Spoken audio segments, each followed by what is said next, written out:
Thank you. Thank you. We are both working within teachers education in Norway at two different university colleges, called NLA, University College Oslo, and University College Østfold. That's right. Yeah, yes.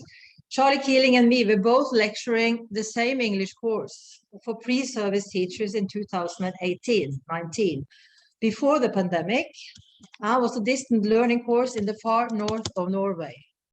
And the course was a planned blended course, which included 2 physical meetings per semester and weekly online lectures.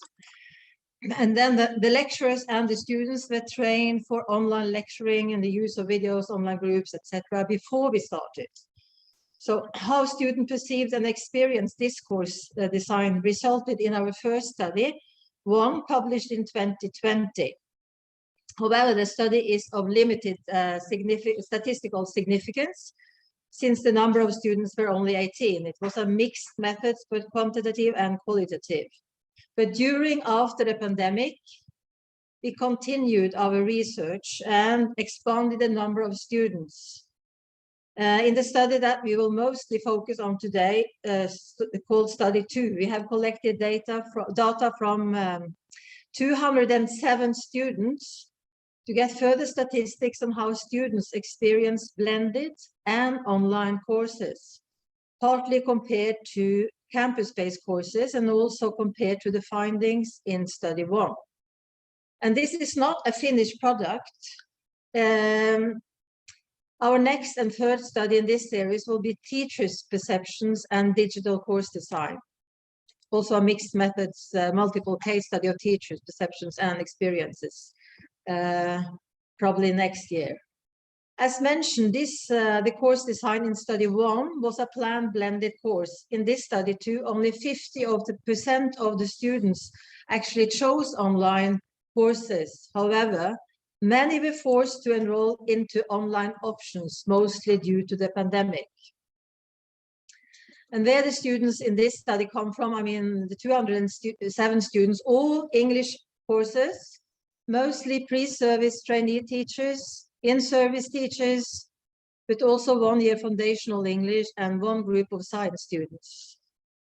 Group 1 was originally a campus-based course that, became online. Group 2 was a blended course that became online course, and the third group was an online course to start with. Now, the methods and the research design, it's a mixed method study. The quantitative consisting of 9 questions. It's cross-sectional and gives a statistical indication of the total sample, 207. The qualitative section is question 10, where students were asked to give free and open comments linked to the 3 phases of data collection. And you can see the conference paper for more details. Now, first question. What setting do you prefer for lectures? I mean, the green one is campus-based, blue is online, and yellow is no difference, sorry. It's certainly of importance. It's no difference. 51% prefer online. However, the longitudinal data that I could read in the conference paper varies according to the 3 groups from 47 to 67%. Concerning the qualitative factors to the left, 15% of the 207 answers list the importance of the lecturer as the most important significant factor, and signals that the quality of lecturing becomes increasingly more important in digital settings. Interestingly enough, they also mentioned synchronous and asynchronous lectures for 10% as important factors. Quoting one of the students, for example, said that for learning, I think campus-based is best, but because of long commute, I prefer online classes. And there are many students who chose this course. Of course, they had to choose it, but otherwise, because of reasons of flexibility and convenience. Okay, next one. What setting do you prefer for in-class group work? The in-class group work would normally be under teacher's direction, a form of cooperative learning aspect. So more than 50% prefer campus-based classroom, However, the longitudinal data that we have in the paper shows a variation of 50% to 78%. And that specifically concerns group 3, which was a fully online course to start with.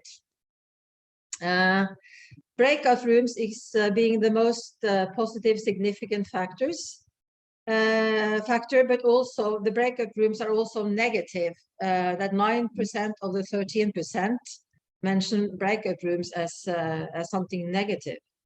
Also, the lack of contact, of course, being an online course is something we can all recognize. Class groups function best on campus. As one student said, campus-based would be best, but the breakout rooms have been a good replacement. One student said that a lot of people, well, leave the room when we are going to discuss, I mean, the breakout room, and sometimes you end up alone in the breakout rooms, whereas they wouldn't have left if on campus. Okay, next. Certainly, yes. Question 3. You're rushing. What setting did you receive most oral feedback from lecturers? Now, 40% said they received more feedback from lecturers online. Well, somewhat surprising. Still, it's what they say. Most lecturers believe, I mean, that a campus-based classroom would give more oral feedback. As one student says it, I haven't had any campus-based classroom, but I assume there would be more oral feedback there. However, the students say that they get more oral feedback in breakout rooms, and that they get feedback both on paper and from recording and the chat discussion in online classrooms. So the lecture, again, being the most significant factor being mentioned by most 15% of the students. Okay.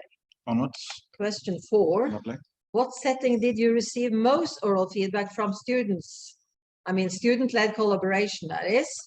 Well, here it is equal result, campus-based, online, 41% each, actually, and 18% no difference. And it's the same mentioned in the other question. The breakout rooms are considered both negative and positive factors in terms of online study. I mean, 9% were negative. And the group project, 10%, could be seen as a mitigating factor working together online. Students express that it is easier to be impulsive and give response face-to-face. Yeah. I think we'll go on. Yeah. What setting do you prefer for group work out of the classroom? I mean, here is somewhat different because 80%, that is, the yellow is both physical and online, and the green is physical meeting. So those two together is more 80% actually prefer physical component, some sort of component in the course for successful collaboration with other students. So this response that points to the fact that a physical component is even more critical for project work and out-of-class collaboration. Now,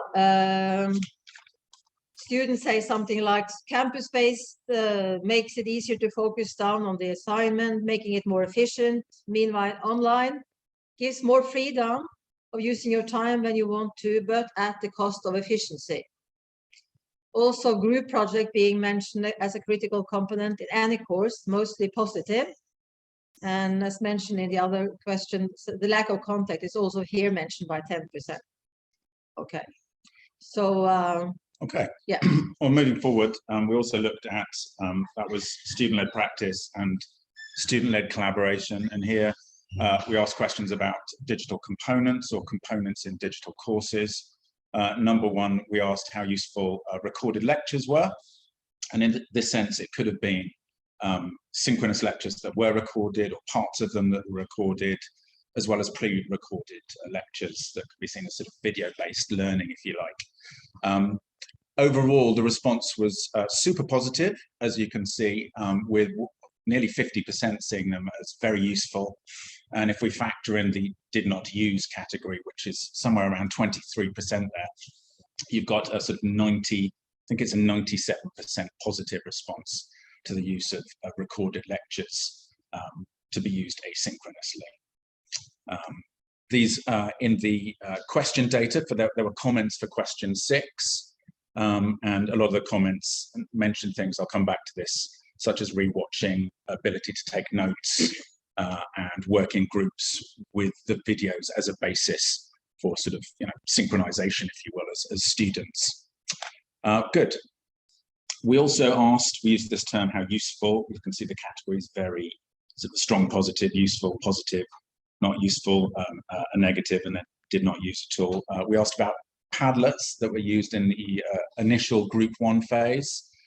Researchers, whether it was Astrid or myself, did go in and explain that these could be collaborative sharing spaces, interactive pin boards, as they're more generally known, but here they were specified as tablets.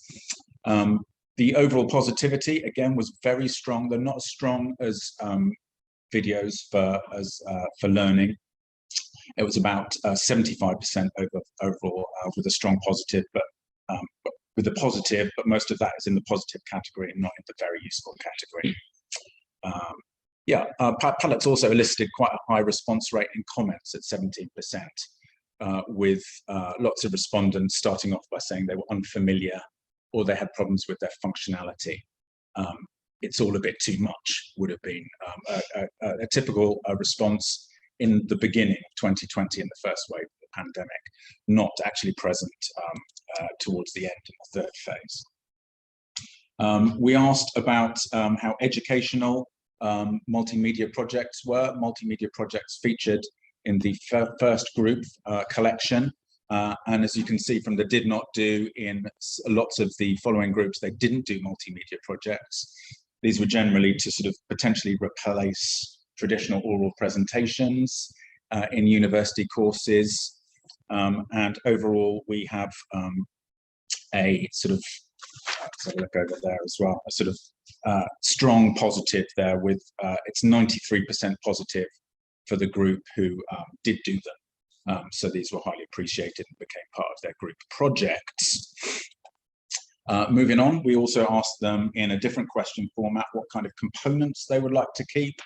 You can see here multimedia projects, collaborative writing, which might have been part of a multimedia project, the classic oral presentation, which scored lowest of all, surprise, surprise. And then we can see sort of video components, foundational material in PowerPoints, and live lectures. Receptive components score highest overall at about 63%. Oral presentations, I'm sure it's no surprise to anybody here, score ultimately lowest. Probably quite surprising that synchronous live lectures, synchronous lectures, were probably the most highly prized and chosen choice to keep. So looking back, we started off in 2019, pre-pandemic, with study 1. We had a small case study. How am I doing for time here? I'm all right. 6 minutes, so I'm close to that one. Yeah, okay, cool. We started off pre-pandemic, way up in the north of Norway, in this pilot study about decentralized education in 2019. We had quite a small group in a case study, and we sort of divided it into what we call cooperative learning, sort of teacher-led practice, and collaborative learning, sort of student-led practice. And that sort of data pointed to the fact that sort of teacher-led stuff transfers pretty well online. If you're going to lecture, if you're going to give short tasks in class, and things like asynchronous lectures helped and supported that process. Flexibility, which you may have seen in other presentations, is a constant factor in their own lives, and control of the classroom environment is a strong positive there as well. I've gone too quickly there, slow up.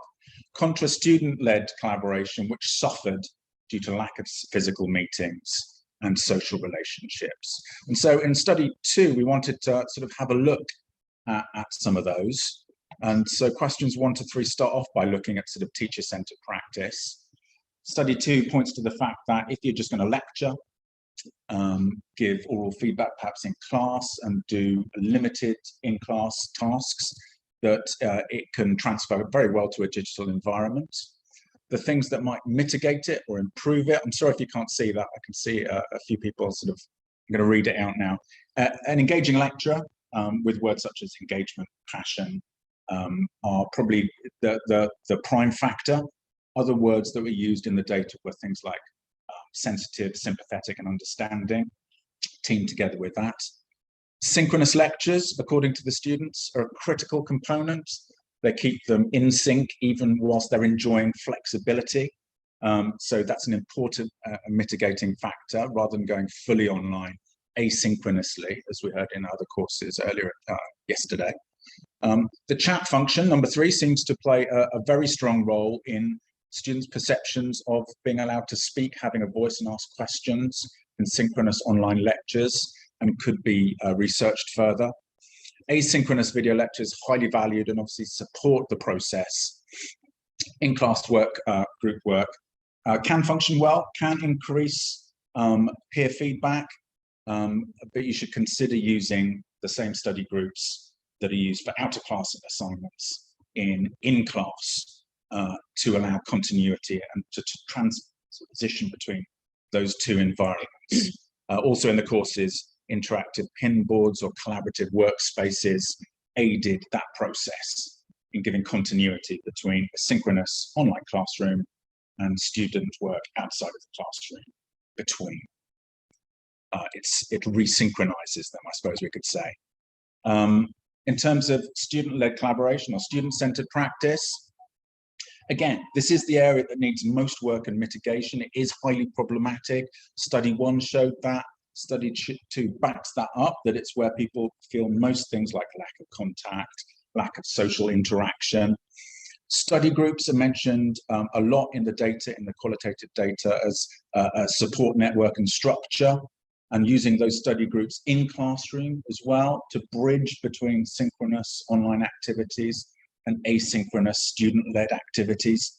It suggests that these are very important, and tools that can be used for that are the lectures, which I've already mentioned, video elements, and interactive pin boards like Padlet. Obviously, in some of our courses, we've had the good luck to have people in rough geographical areas, and we've been able to support them by encouraging them to meet outside of the classroom. And finally, in terms of digital components, some of the takeaways or advice would be to record synchronous lectures, particularly teacher-led parts, instructions and course information. Use asynchronous video lectures where possible, pre-recorded, that is. Point out and encourage the use of rewatching, revision in the study group and note-taking.